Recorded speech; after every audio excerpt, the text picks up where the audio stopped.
And we're live! Hey everyone, this is our last guest expert on SPSM of 2015.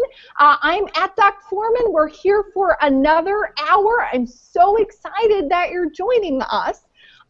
So we have kind of a treat for you. And this is one of those practical application shows where we really talk about someone who uses media and technology directly for suicide prevention and sort of talks about what the challenges are, which they're not often technical, they're other things. And so we're very excited to talk with you about that. And next week, for all of you who've been following along, is our third year of doing hashtag Project Clarence. And if you don't know what that is, Google it. We're so excited to talk with you about that.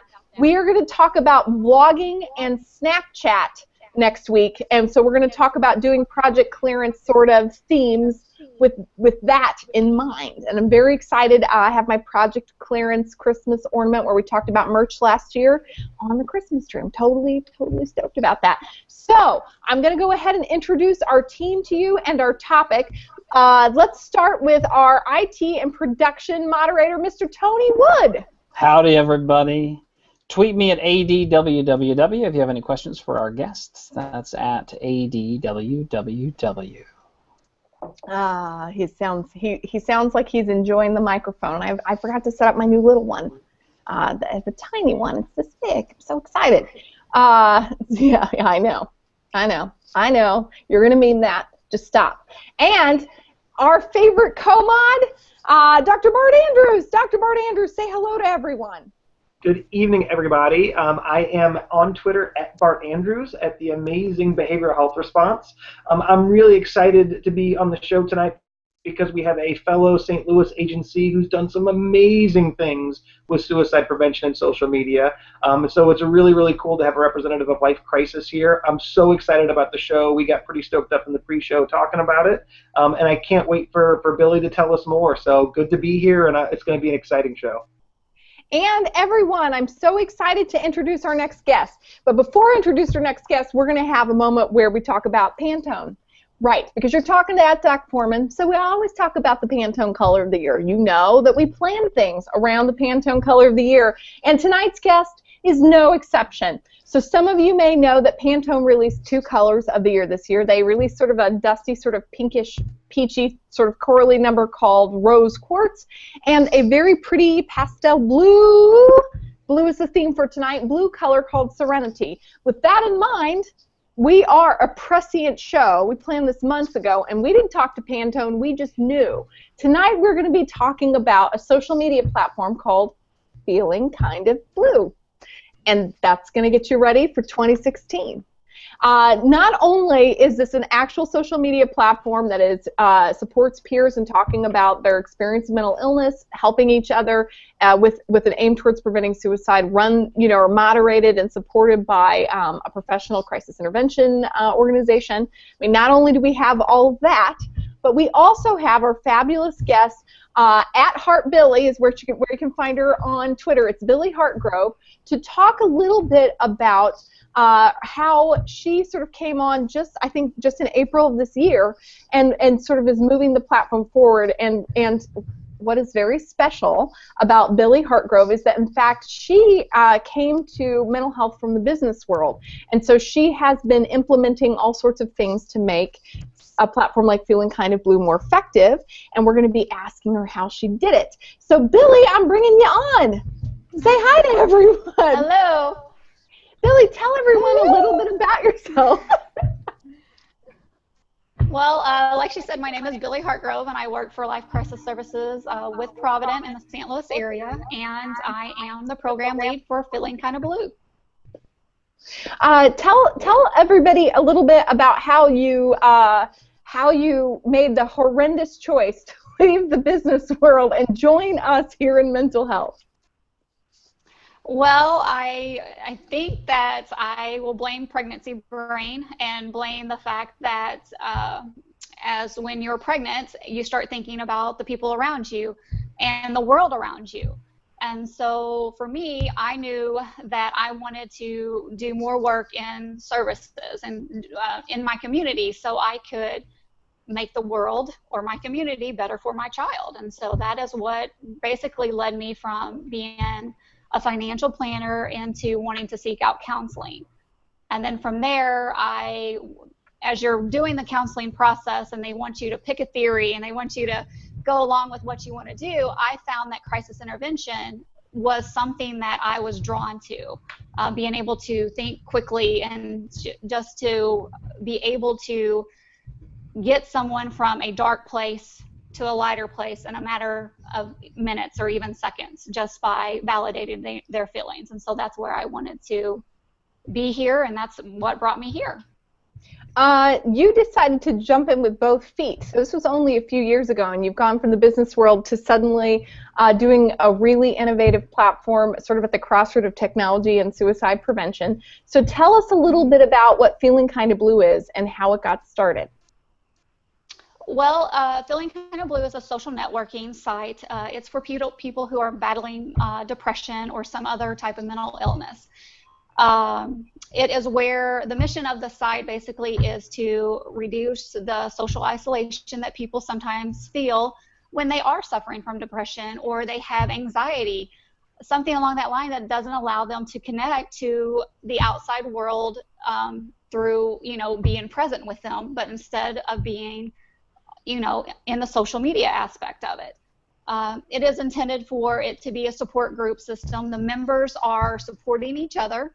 We have it ages from 18 to 75 plus, our age group, and people are connecting with one another to try to relate to them. And we've found that the process allowing these individuals to have this platform to be able to talk about their symptoms or to be able to even talk about what is going on in their lives and not being judged for what they're saying and having that validation that their feelings are real and what's going to happen is validated, like everything, all their symptoms, how to cope with those. We have individuals that will share coping skills and things like that along that line. So it is a site that is monitored by Provident Life Crisis Services.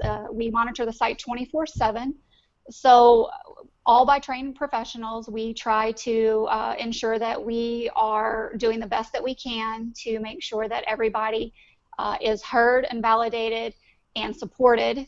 And we just watch that we just monitor that. And then if we have to intervene, then that is what we are here to do. Do you want me to go on and talk about how it came into being? Yeah, tell us a little bit about the history, because here's the thing, and we talk about this on SPSM all the time, which is that anytime that I go into a room and I say to people, no, really, you can use technology, it'll be fine, and it'll work really well, it's inexpensive, it scales up. You have a wonderful Vimeo video on your website which talks about Alex, and that on his most depressed day, he could still connect with people online, even when he couldn't get out of bed and take a shower and go and join the world. And this makes perfect sense to me, logically it all lines up, but people get anxious.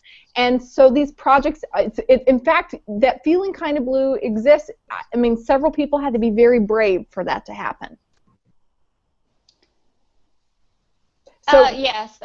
Sorry. Yeah. So tell everybody a little bit about how it came to be, and my understanding was that there was a woman behind this that was very, very passionate about suicide prevention. Mm-hmm.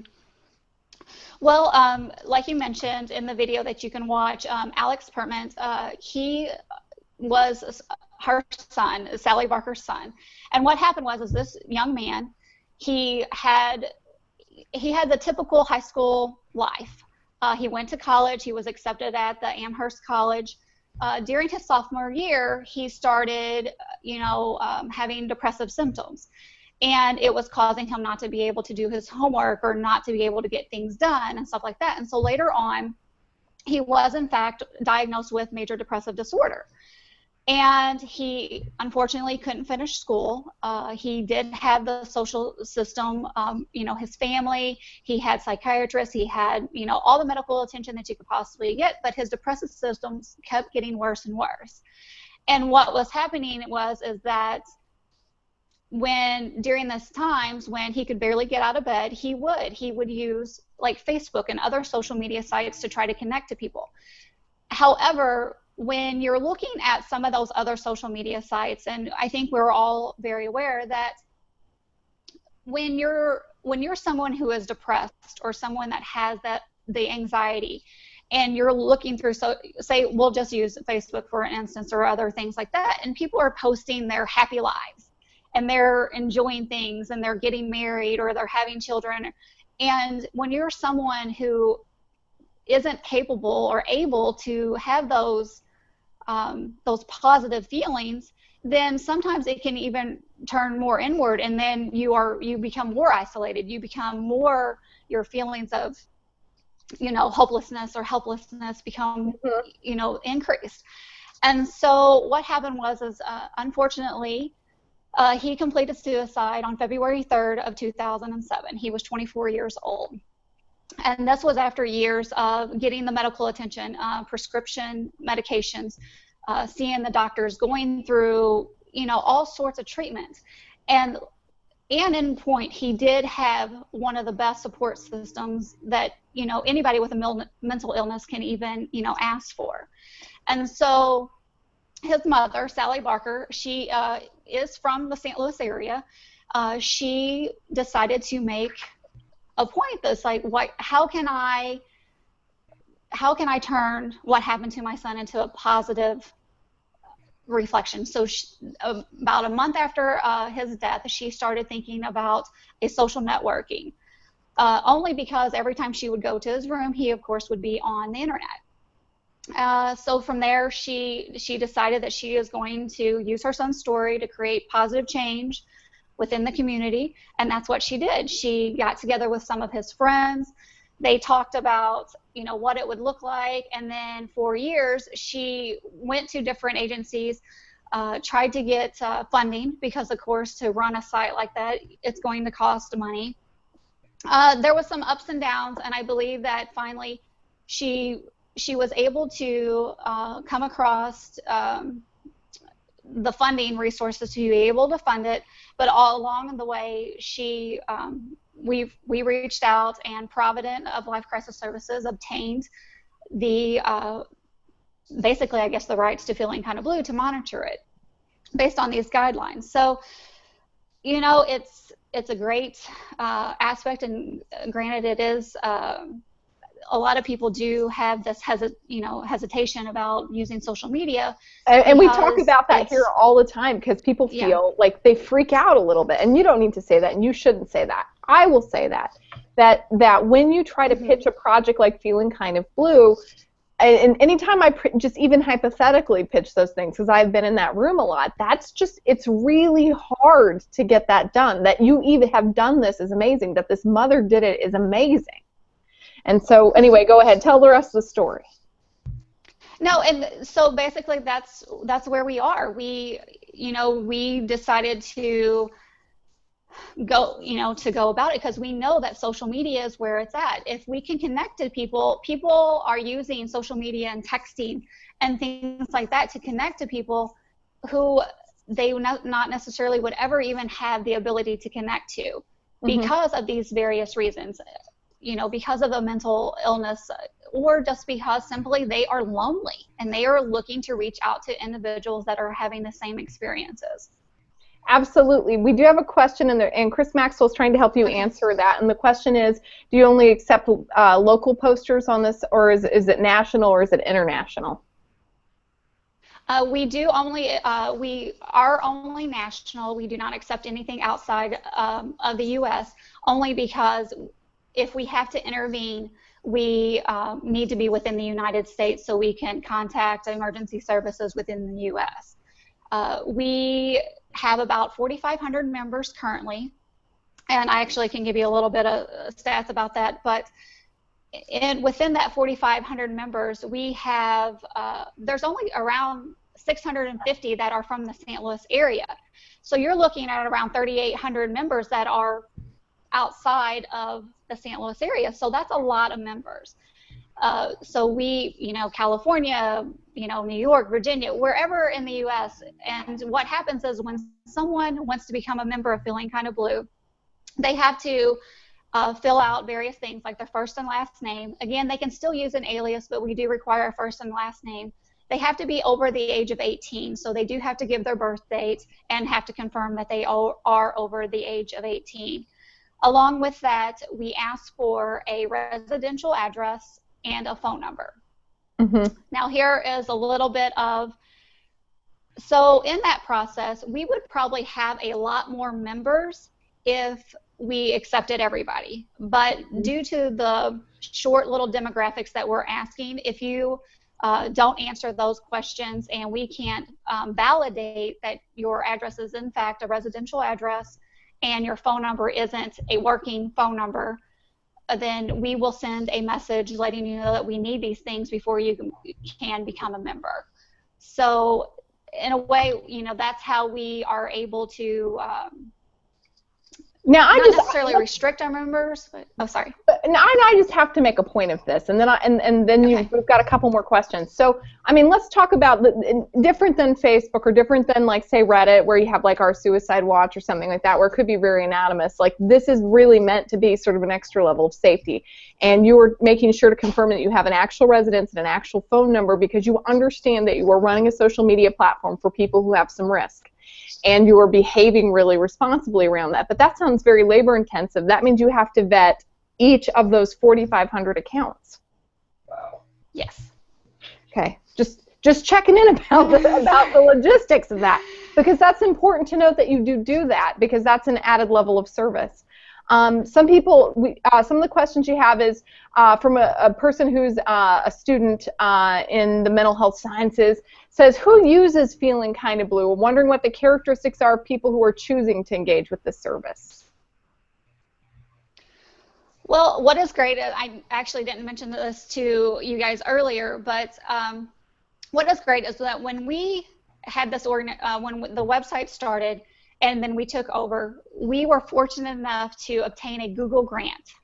What's wow. that Google grant? Now, granted, I don't know all the technical terminology. Tony probably would know a little bit more about all those things.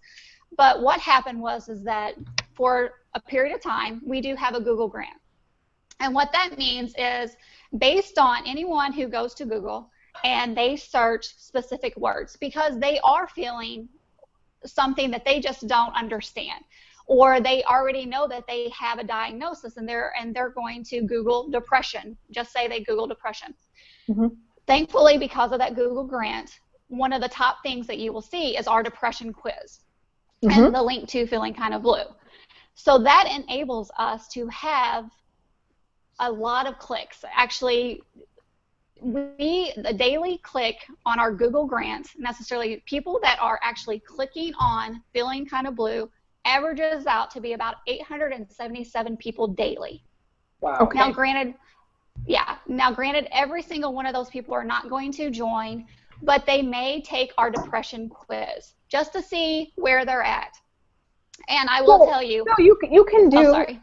You can do nearly 1,000 mental health screenings a day.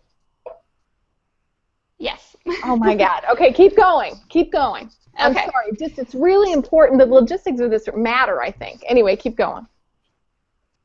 Well, and with that, just like I was just saying, those daily clicks, when we talk about that depression quiz, in the month of November alone, there was 16,873 people, that's in November alone, that clicked on our depression quiz to take that depression quiz. Now, if we were to have that many members, yes, it would be amazing to connect with that many people. But just knowing that when someone first, just say they Google Feeling Kind of Blue, and they will see our main page. What is unique also about the main page is that we have a phone number posted on it with a specific line that is specializing only for Feeling Kind of Blue and Feeling Kind of Blue members. And they can contact that line 24/7 to reach one of our staff members at Life Crisis Services. And they are assessed immediately for suicide, and then, they go from there for their assessment. So it is great. So let's because this is pretty labor intensive. I mean, you're describing a social media platform, and it definitely scales up. But you're doing very individual vetting of each account for safety reasons, and then also members who go through this process have access to sort of a members-only service, and are able to, in fact, access you guys and people who might know them, who might know something about their account, and check in on them. Yeah, what is great is that the main page, so the main page has limited access to what people can see that are not members. But if you become a member, then you have actually more access to other things within the site. That is another way that we are vetting our members and not being able just to have everybody and their brother just, you know, to find this website and start chatting with people or posting forums or groups or something along that line. So when someone looks for Feeling Kind of Blue, they will see the main page, of course. It will give you just a snid, you know, like just a little snapshot of what all is available through the site. And then it talks about us, about Provident Life Crisis Services, like how, you know, what we're doing to monitor the site and things like that. And then they are able to take the depression quiz, and they are able to connect to resources. There is some resources that are listed there with hyperlinks, and then there's a way to zip codes to find like a mental health person in your area and things like that. So now when you become a member, of course you go through the process. We try to screen that as much as possible, and we, you know, accept you as a member, and then from there they are able to post forums. They're able to look at the groups within the website. And then that is the way they're also able to chat, and they're also able to connect to other members, just kind of like a friend request. They are able to, you know, members that they're chatting with or members that they see logging in, they're able to send them requests and ask for them to, you know, accept them as a member, you know, a request, and they can chat amongst each other, and they can develop social networkings within themselves. So. Wow. So I'm having a lot of reactions. I'm going to sit on it because we have not. It's 20 minutes, and Bart hasn't got to chime in, and that's unheard of. Bart. Okay. I'm sure you have a list. What are you saying? That I talk a lot? Help me with this. So I think that you are a vibrant guest or a vibrant host. So one of the things I think what Billy is talking about when we talk about suicide prevention in social media, which is I think a thing that we call SPSM. I don't know who came up with it. It was pretty clever.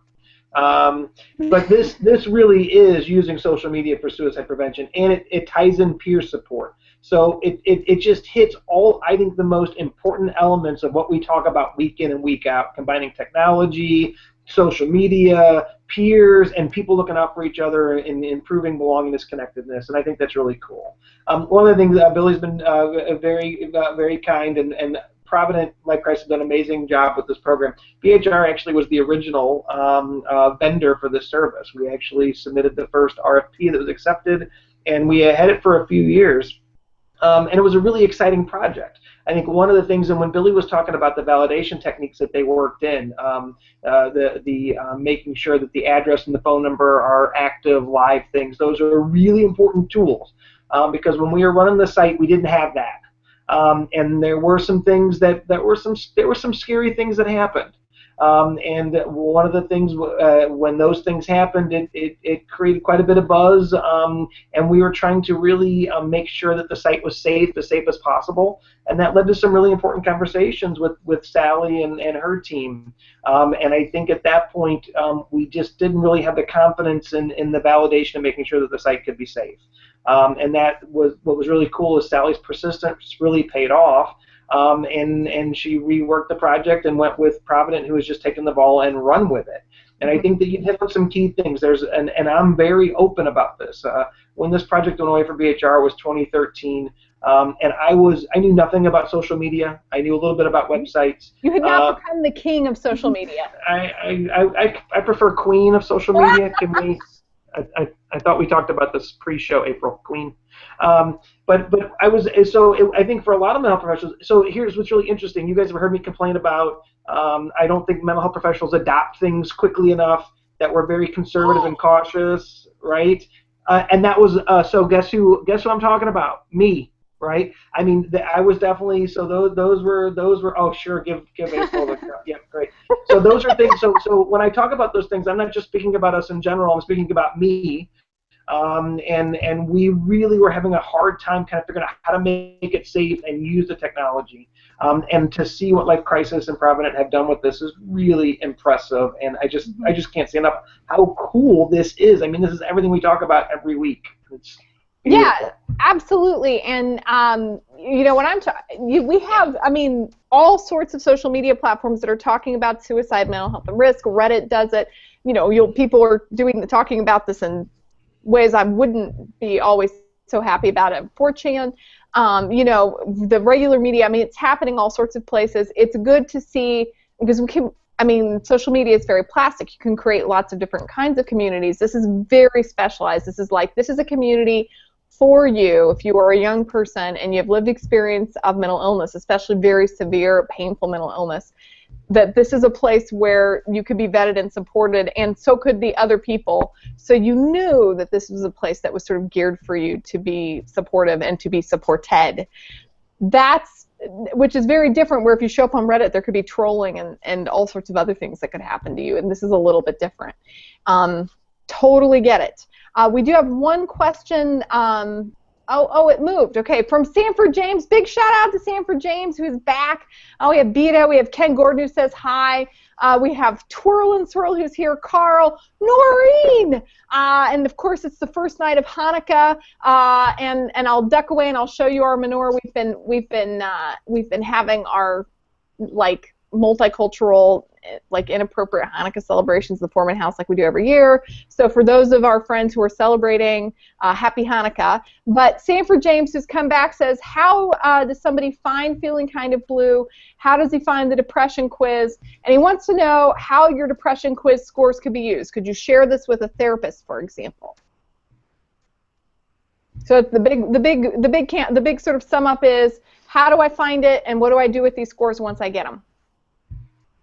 Okay, so you can go to the feelingkindofblue.ning.com. A lot of people forget we have a little ning in there, so it's feelingkindofblue.ning.com. And so whenever you search for that, right in there on the top of the tab, you'll see depression quiz. It will ask you a series of questions, and at the end of the quiz, it will give you a score. And with that, a number pops up, which is our Feeling Kind of Blue number. And what it basically is telling you is if you are feeling depressed and if you have scored this, this, and this, you might want to reach out to somebody.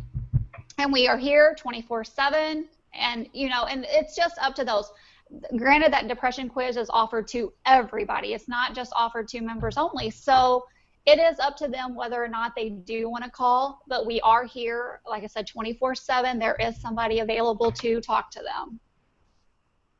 So Sanford James is also noting that he works with various kinds of populations that are very specific, especially culturally, and he talks a lot about that, about minority, oppressed, and marginal sort of groups. How do you handle cultural competency with Feeling Kind of Blue? Is that baked into this site? Well, we do ask specific demographics only because we do have things within a contract that we have to meet. So we just have to ask a little bit of demographics. But honestly, you don't have to share your cultural background. You can be anonymous. You can use an alias as a username. You can post a picture, but it doesn't have to be a picture of yourself. You can use a different picture. So there is no biases. There are no walls. You can, whoever you are, whatever race, whatever ethnicity, whatever gender you are, you can join. And so far we have, and I'll knock on some wood. Sorry, Tony, but we haven't had anything that has raised our awareness where someone is that it's not culturally sensitive. Everything as is seems to be going well. So I'm looking here. You know, I'm wondering as I'm looking at this, you know, other people could, for example, take your method or take your model. If there was a group who said, the feeling kind of blue model is a great model, but the space needs to be tweaked or developed for this. Like the great thing about social media is you could develop a social media space like Trans Lifeline really does, that is highly specific and highly supportive to social media is all about tailoring. So you really could do this. What I think, Sanford James, you might want to pay attention to is sort of how they have overcome some of the hurdles about getting people to understand. I don't know why I'm doing the Dr. Evil pinky finger, but getting people to sort of understand and be sort of willing and confident in doing a social media project. We have some people sort of asking how you get it funded, like what kind of infrastructure you need to support a platform like this. Well, it does cost monthly. We do have Ning as our basically web design. And what has happened is that Sally Barker, she has been the driving force behind the funding. She is the one who is doing the funding. Now, granted, as we grow and I don't know what the future holds for Feeling Kind of Blue, but as we are moving forward into the future, we will need to find funding for itself. We do have, you know, Life Crisis Services is funded. We actually receive funding from the United Way, and it's a big part of us. And so to maintain this website, we have to start thinking ahead and thinking if we were to change anything, the web design or anything like that, we're going to have to be looking outside the box of what we already have. As of right now, I don't foresee anything changing with funding. We seem to be good to go. So, but again, this is one individual person who is making a difference in the community, and she is the driving force behind this funding. One mother has created this website that has allowed tens of thousands of people to be screened for depression, is allowing thousands of people to have a supportive community so that they can have peer-to-peer support for sort of their experience of living with mental illness, like one mother. And by the way, if you've not seen that Vimeo, like it's on their website, the little Vimeo video, like you need to go look at that. In the middle of her being incredibly emotional about the loss of her son, she is very clear, and she says something along the lines of, it would do no one any good if I became frozen with grief. And I don't know exactly how she used it, but if my grief stopped my life, I couldn't do anything good for others. And somehow in the middle, she's obviously in tremendous pain talking about the loss of her son. She is also so focused and clear. I can totally see how she would help make this happen and make the funding happen and give people the will to do this project. She's amazing. I'm monologuing. And on December 11th, And on December 11th, she's going to be awarded an award from the Mental Health of America of Eastern Missouri. She's going to be awarded this Silver Bell Award that they hand out at their Snowball Gala, and I fortunately get to attend with her and sit at her table. And so for me, it's an honor to be among all these mental health professionals, but just to see what one person, she didn't give up 6-7 years of trying to develop this, and she did not 6 or 7 years give to up. convince people this was a good idea. Holy buckets! Sorry. Having that moment. That's how difficult it is. Yeah. And Billy mentioned you guys got an AAS award for Feeling Kind of Blue in 2014 as well.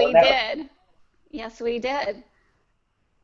Tell us a little bit about what the award was for. And by the way, thank you, American Association of Suicidology, for recognizing this kind of project. I'm pointing at her. She's right there, but she's not really right there.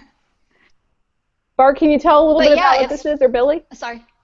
Yeah, I think that he can a little bit, because did you attend that, I believe? April was there, so I think they got the award was for most innovative suicide prevention strategy. So it was an innovation award. Because this really, ties in all the things we talk about: meeting people where they're at, building on peers, using technology 24/7, and so that innovation was recognized at AAS. It was a really, it was a big deal, and a program that needed to be recognized.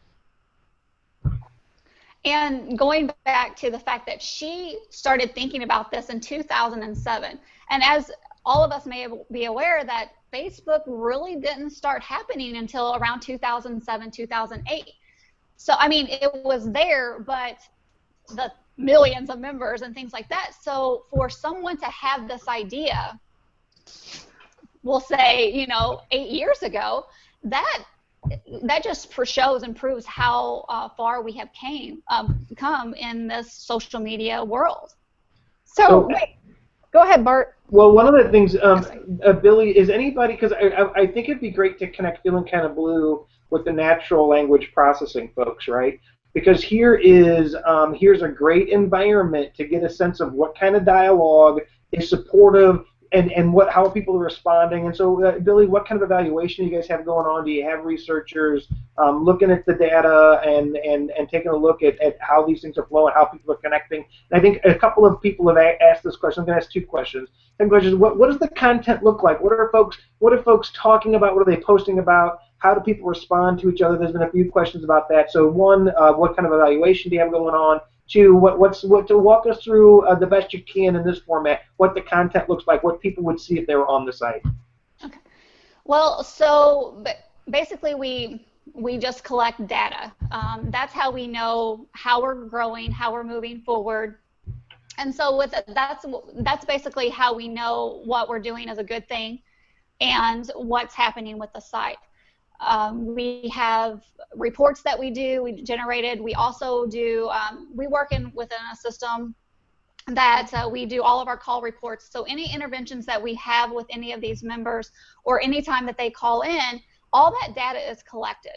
And so we're able to see what is happening, usually at the end of the month we can see like what happened, how many people called in, what the demographics were in that nature, like the age group, whether or not they were suicidal or whether or not they just were reaching out because they were needing somebody to talk to.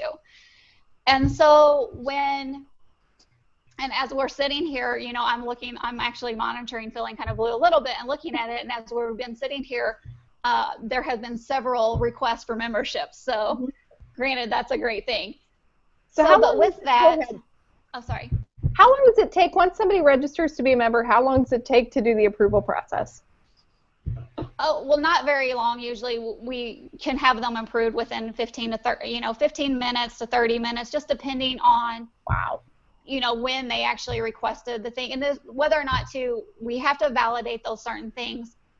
And of course, we have messages that we will send them. We will privately inbox them that goes directly to their email and let them know, either the reason why we declined them or we just approved them. And then they can instantly start surfing the site. They can see they can see the chat room. And on average, I will have to say that anywhere on a daily basis, we have 10 to 20 members on chat at all times. And so they are, able to do that, able to join a group, able to talk within that group. They're also able to start their own forums or just talk, or we have this thing, basically introduce yourself. Mm-hmm. Introduce yourself. Tell us what it is, what are you experiencing? And what is the great thing about it is that other members will say, they will see their post and they will then comment on those posts and say, I can relate. I am experiencing the same things. I have had challenging this way. Keep your head up. Have you tried this coping skills? We see members, suggesting different things to them. It's a very peer support group. And so Bart, what was the second part of your question? I'm sorry. So I mean, you were kind of hitting on it, but there's two things. One of the things we need to get, make sure a reminder to get maybe Glenn or one of those folks to connect with the folks at Feeling Kind of Blue, because I think that there's tons of data in there in terms of how these exchanges are unfolding. That some of these, Billy, if you can check out our show on natural language processing, and some of the folks that these online researchers are doing, they can do amazing things. And I'm telling you, you're sitting on a gold mine of data about peer support, online peer support. I mean, it's huge. Mm-hmm. So don't let us forget that. Don't you forget that, because we need to circle back around that. But in terms of if people introduce each other, what does an exchange look like? What kind of support does somebody get? What is it? What would a typical exchange look like? How how do things flow when people are on the site and they're engaging each other? Well, like we will have individuals that will log in and just say, my anxiety is up today. And fortunately, you'll have a member saying, what's going on? How come your anxiety is up? Tell me about it. And basically, they're validating each other's feelings.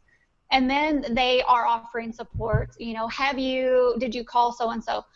And in the meantime, the reason why we monitor it so heavily, and we do screen everything. We do look through. We read all the posts. We read the forums. We read every statement, every comment. We read it. And granted, like I said, as it grows, we'll see, how that's going to look. But when someone's in the chat and they're chatting, and we are able to monitor that, as a clinician, our job and our responsibility is to pick up on those key words. We're looking for trigger words or something along that line.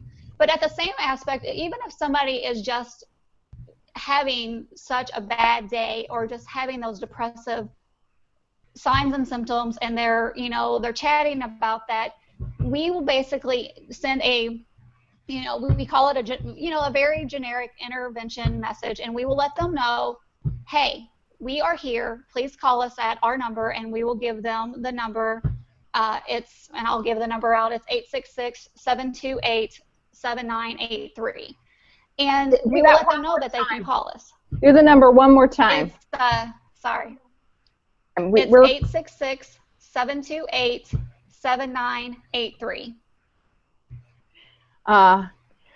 Everyone's giving Bart a little grief on the long question, but I think I'm just a bad influence. Oh no! Make sure we point that out. That in fact I've taken some constructive feedback on as Dr. Bill Smith would say, my 12-point questions.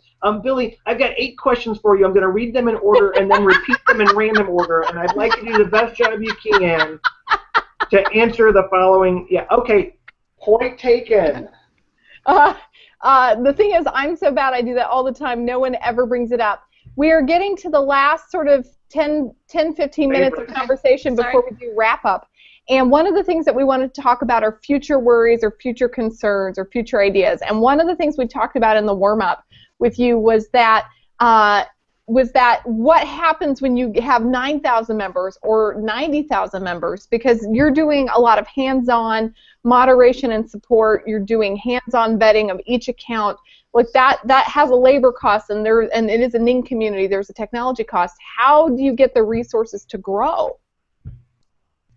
Well, that's where funding is going to have to take place. If we start to grow and basically what like Bart was talking about, when we have that data and we are able to present that data to other organizations or other individuals that are offering grants and funding, when we show them what a positive resource that it is within the community, and to be honest with you, a lot of people, like Provident, we're our main advertisement on the website. People call in our services in the St. Louis area to seek out one-on-one individual treatment and counseling treatment. So once people see that data and they are able to understand what we're doing for this area and basically across the U.S., then we're hoping that funding will happen. And then as it grows, then that may mean that we'll need more staff to monitor and all these things. So as of right now, we are able to maintain. I feel like we're doing a great job. We definitely intervene as much as as much as needed.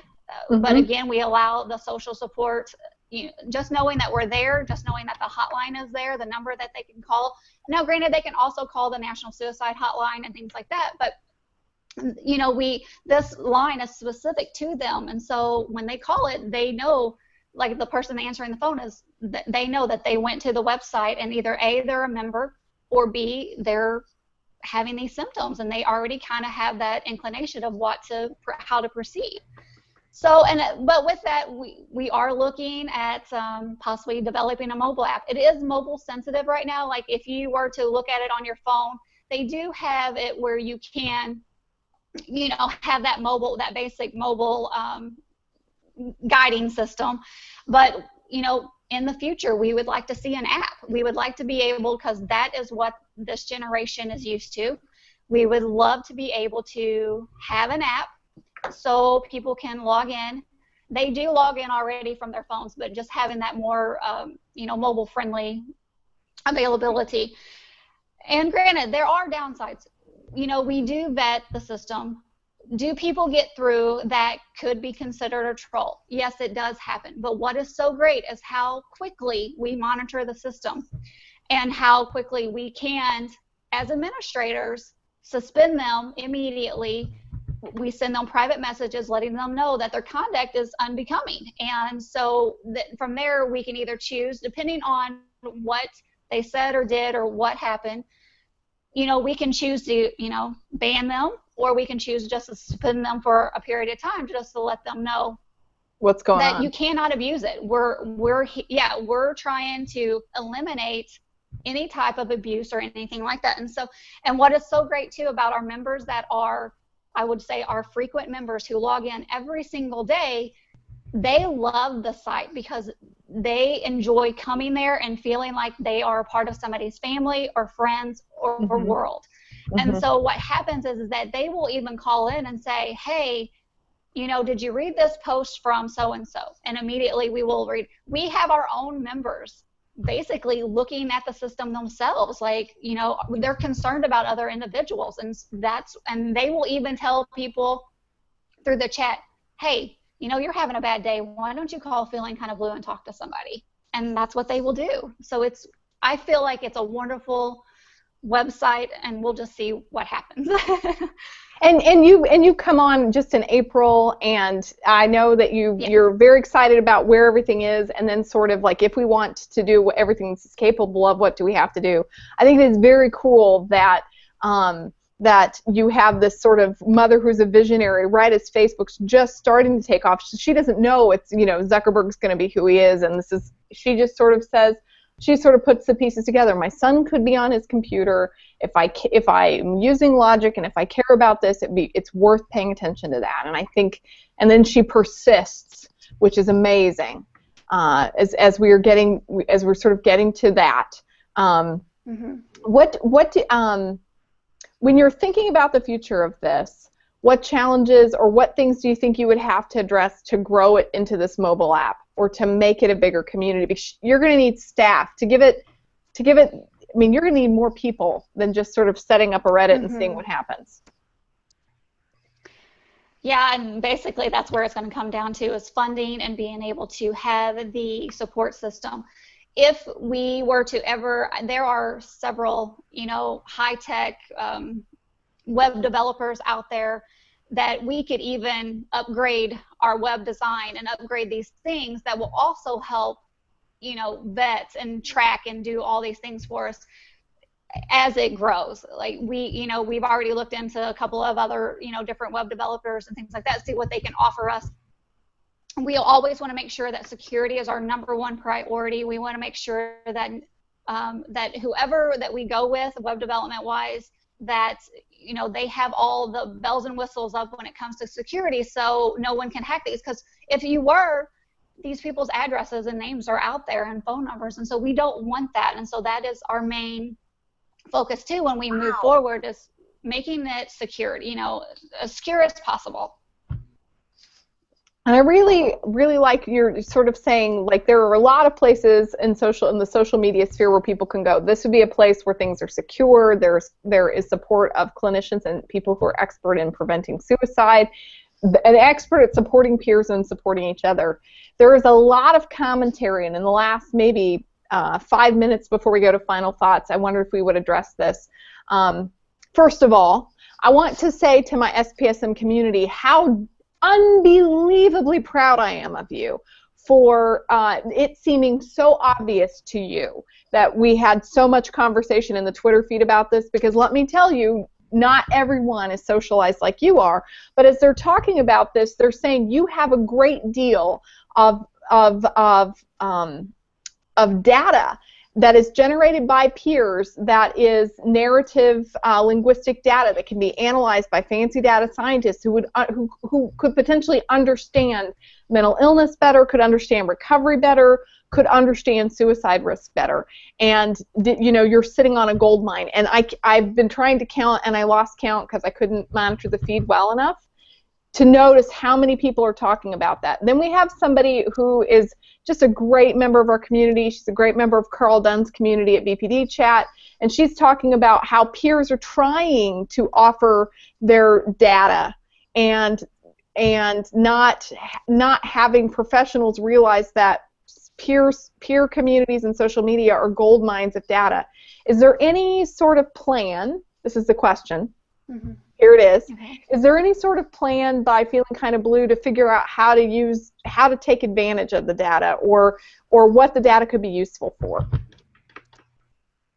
Yeah, I mean, we have talked about that. I think that, you know, as the process is growing, again, I think it's still new. We are trying to come up with all the answers that we can possibly can as they are arising.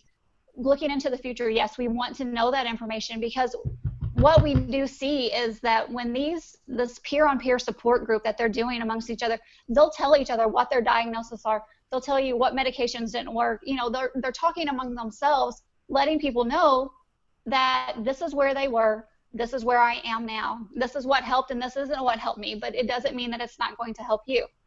Mm-hmm. And so just having them validating each other and just having that sense of what they say, quote unquote, doesn't make them crazy. Because, I mean, how many times have we said in a counseling session, and that's the first thing sometimes one of our clients will say, am I crazy?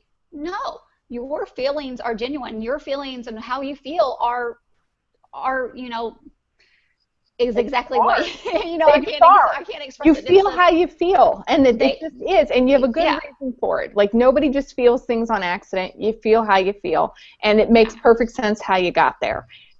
Not everybody is going to see it that way, but we really don't care about them. You and I are going to deal with what's in front of you, but you're having a perfectly understandable reaction. But, like, people don't often hear that.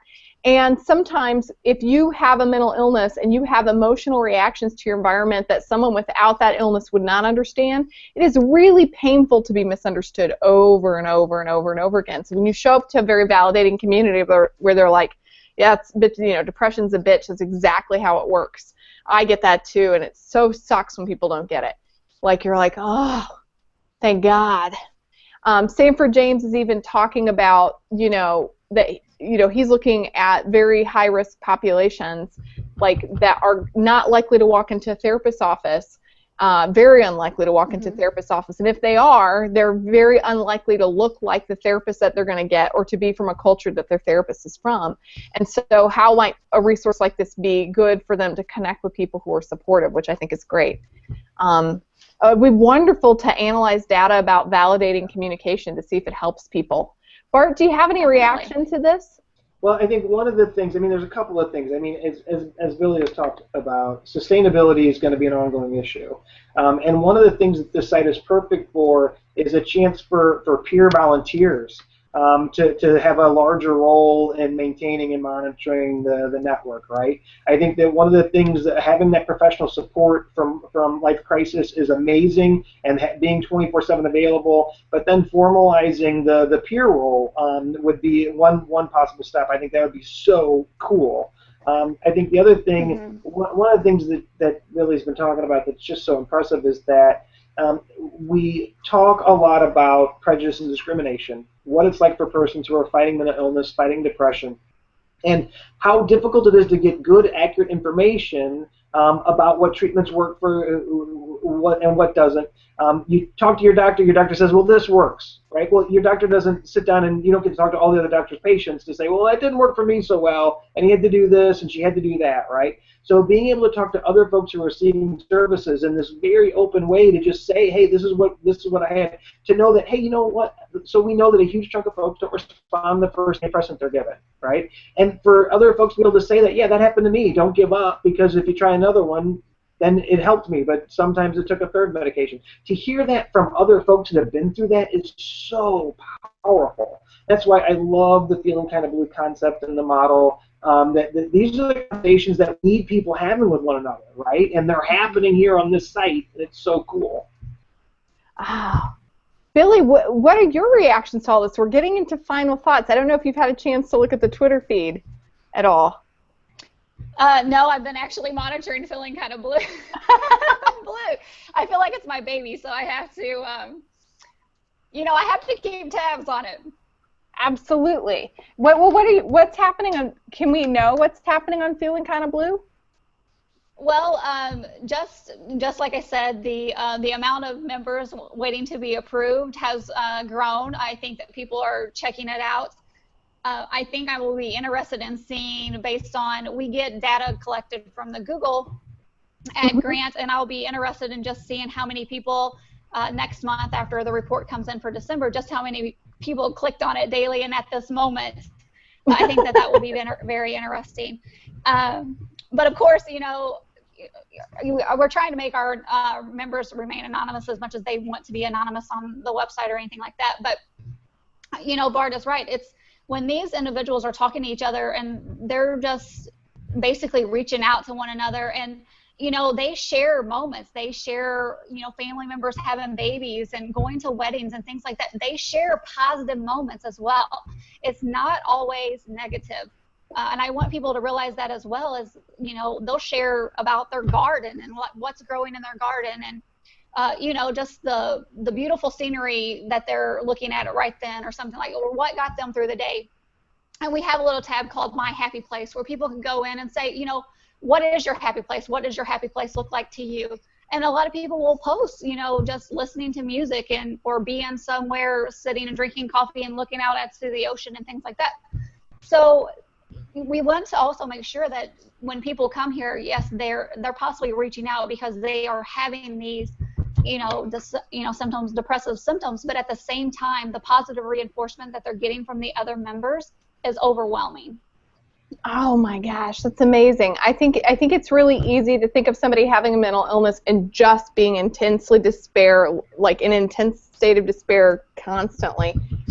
And that's really not what it's like. And what you're saying is these are really three-dimensional folks who are, figuring out how to live with this and be healthy and how to help others. And I think when we're so busy writing the news stories where everybody is clutching their head like this on the front, like, oh, depression, that all looks like this. I don't even know how people with depression can walk anywhere because they can't look up. Anyway, no more head clutchers. No more head clutchers. But, I mean, what you're really saying is it's a unique group of people. Yes. Or I don't know if unique's the right word, but it's like a special group. Someone help me with the right adjective. Okay. Go ahead. How do you, if you were to describe the community, how would you describe it? Just basically supportive of one another, just wanting to relate to somebody else, just knowing that they're not alone. And I think that's the key right there, is just, knowing that they're not alone, that there are other people out there who are experiencing the same things or who have experienced it, and this is what, got them to where they are now, that they've been able to live with it, they've been able to cope. And like I said, when we do have a specific generation in their age group, and they're from 18 to 34. But when we look at our members that are, above the 50 and things like that, they've already had a lot of lived experiences, and they share those experiences with that generation. And it is nice to see when that generation is, talking to an 18 or 19-year-old on the website, just saying, the world looks doom and gloom now, but just think of what you will have tomorrow or the next day or things like that. And, people share their college experiences, anything like that. It's great to see the peer-on-peer support. Yeah, nobody knows how to get through like someone who's gotten through, right? Yes.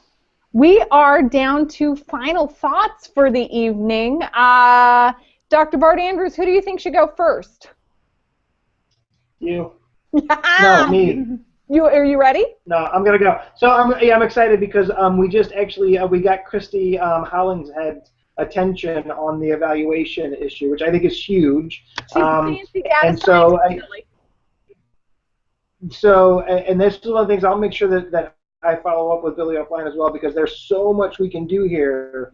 I'm so excited about that idea. About this, this is the future of where we're going to have to go if we're going to make a huge dent in the suicide problem and mental health problem. We've got to get peers involved, and we have to have a platform that can get 4,500 people, and how many thousands of people are doing the screenings per month. That's really very, very incredible in terms of the reach that you get. And so thank you, Billy, for being here. It's an amazing project, and I'm just so proud of you guys. Very cool. Billy, do you have any final thoughts? No, I'm so grateful to have this opportunity to talk about the website, to reach out, because, I mean, again, just like Bart said, this is where social media is going. And they need a place where they are connecting with other individuals. And I'm hoping that as this grows and that we reach out to more individuals, because if we can decrease that suicide rate, that's where the direction that we need to move into. Absolutely. And we're at the top of the hour, so my final thought is that it is sad that it takes all of us to say this is where the data is, peers are generating it, while they're helping each other recover, they're also generating the data, and they're just begging for someone to learn from them. And so I encourage you to go check out feelingkindablue.ning.com and go take the depression quiz, share this with others, do some road testing, talk about it. I want to also thank Sean Erriger, and I want to thank Sanford James, and I want to thank Glenn and Christy, several of the people who really inhabit different communities on social media, who understand what Feeling Kinda Blue, how it's connected to other people trying to solve the pieces of the suicide prevention puzzle. And we really are able to work together. And I guess my absolute final thought is that maybe it just takes a mother who absolutely will not be frozen by her grief to make something like this happen, to get people to listen and do this. This is really entirely possible, great world out there. We could get suicide off of the top 10 causes of death. We really could do it. The technology is here, the data is here, and people are moving, they're pushing the stone up the hill, and we just need folks to get behind and put their shoulder into it. Thank you all for this wonderful hour of SPSM. Hit us up next week. Follow us on Facebook. Like this video. Share this video. Next week? What's going to happen next week? Next week we're going to do our last chat of the season. It's going to be hashtag Project Clearance on SPSM. We're going to give you more details of how to participate this week. Please do make memes, make videos, make snaps. Because we're going to make snaps. We're going to talk about Snapchat. I've been doing the things, and we'll be making the snaps. And talking more about creating media that is topical. And watch It's a Wonderful Life, because it is. And happy Hanukkah, everyone.